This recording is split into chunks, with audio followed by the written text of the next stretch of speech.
Di video sebelumnya, kita telah membahas mengenai komunikasi intrapersonal.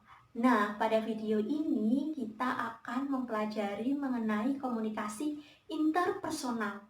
Jadi, yang dimaksud dengan komunikasi interpersonal adalah komunikasi dengan dua orang atau lebih yang dilaksanakan dengan interaksi tatap muka atau melalui media dan bersifat dua arah. Dan menurut Steve Bibby, komunikasi antar pribadi adalah proses interaksi dengan individu lain yang saling mempengaruhi, biasanya berhubungan mengatur hubungan. Nah, jadi menurut Martin Buber, komunikasi ini dibagi menjadi 3 objek. Yang pertama, it, you, and do. Nah, saat seseorang itu atau suatu objek menjadi it, bisa digolongkan dengan komunikasi I dan it. Jadi tidak personal sebagai objek dan tidak mengakui keberadaan orang lain secara personal atau kebendaan. Jadi hanya bertatap muka saja. Lalu yang selanjutnya yaitu komunikasi I dan you. Di komunikasi ini lebih dari sekedar objek, tetapi kita tidak sepenuhnya menganggap mereka sebagai seorang manusia yang unik. Seperti saat seorang guru mengajarkan suatu pelajaran kepada muridnya. Lalu yang kedua yaitu komunikasi I dan do. Nah, di sini setiap orang itu saling menguatkan dan menghargai, lalu adanya keterbukaan sepenuhnya dan dapat menjadi manusia yang seutuhnya serta jujur. Nah, untuk komunikasi interpersonal ini dapat digambarkan dengan diagram Venn sebagai berikut. Jadi, di sini ada bagian waktu 1, yaitu saat bagian pengalaman komunikator A. Lalu bagian waktu N yaitu saat bagian pengalaman komunikator B. Nah, saat komunikator A dan komunikator B ini bersatu, maka akan terbentuk sebuah irisan yang berada pada waktu 2. Nah, di irisan ini pasti ada bagian yang dikomunikasikan bersama dan juga ada interaksi simbol. Dan di setiap bagian, baik itu bagian pengalaman komunikator A ataupun bagian pengalaman komunikator B ataupun irisan dari komunikator A dan komunikator B ini pasti ada gangguannya.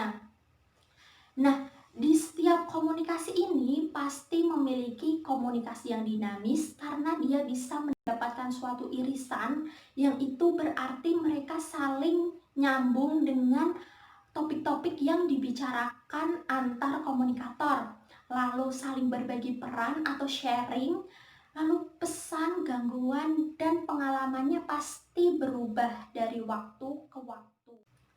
Nah, adapun tujuan komunikasi antar pribadi. Yang pertama yaitu mengenal diri sendiri dan orang lain. Yang kedua, mengetahui dunia luar. Yang ketiga, menciptakan dan memelihara hubungan menjadi bermakna. Yang selanjutnya, mengubah sikap dan perilaku. Dan yang terakhir yaitu bermain dan mencari hiburan. Itu dia beberapa pemaparan dari komunikasi interpersonal. Untuk lebih memahaminya, yuk kita simak video berikut ini. Mangga-mangga dibeli Bu, dibeli bajunya Ibu, mangga-mangga.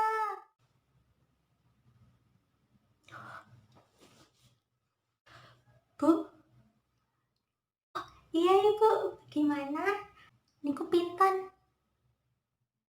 Oh, ini sutra asli Ibu. Ini ditulisnya aja, ditulis menggunakan batik yang super duper bagus gitu ya.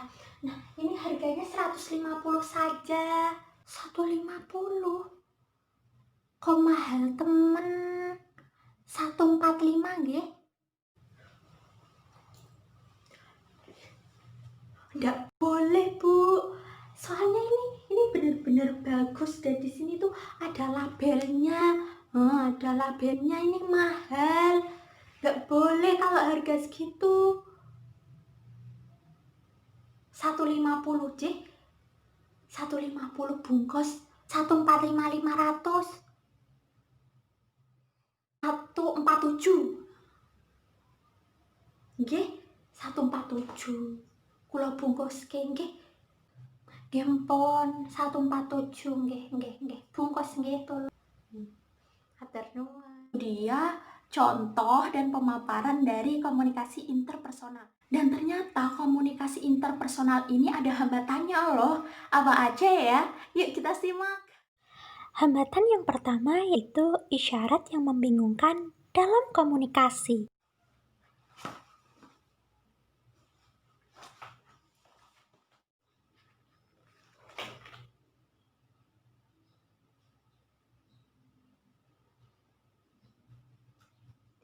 Ibu, apa?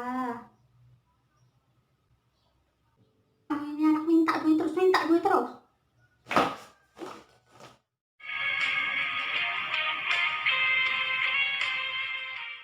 Hambatan yang kedua yaitu jarak yang jauh antara komunikan dengan komunikator.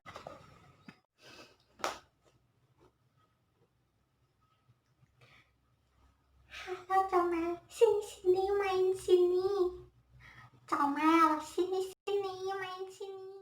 Aku punya mainan baru.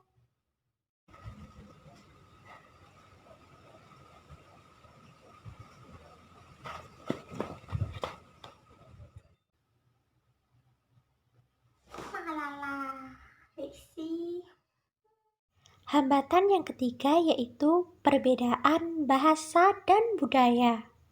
Hello kids, I wanna ask you something. Can I ask you? Yes. Do you know about the mini market near here?